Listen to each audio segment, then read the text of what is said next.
हर हर नमस्ते दोस्तों। अगर मेरा मेरा अगर अच्छा लगे, प्यारा लगे धनतेरस के बारे में, तो लाइक और सब्सक्राइब करना ना भूलिएगा।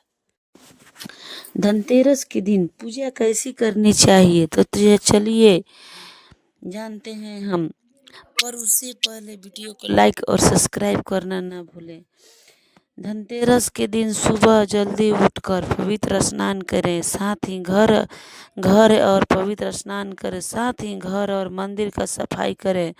इस दिन अपने घर को दीपक और फूलों की लड़ियों की सजाएं।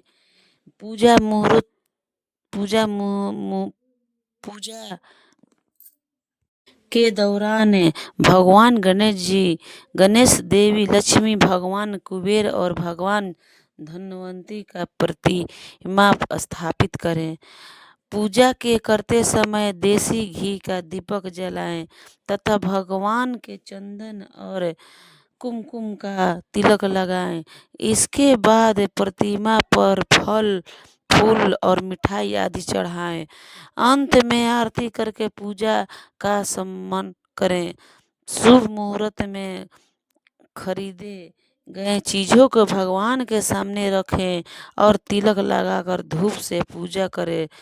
शाम के समय घर के बाहर दक्षिण पश्चिम दिशा में यमराज जी को अर्पित करते हुए एक दीपक जलाएं। जय माता दी।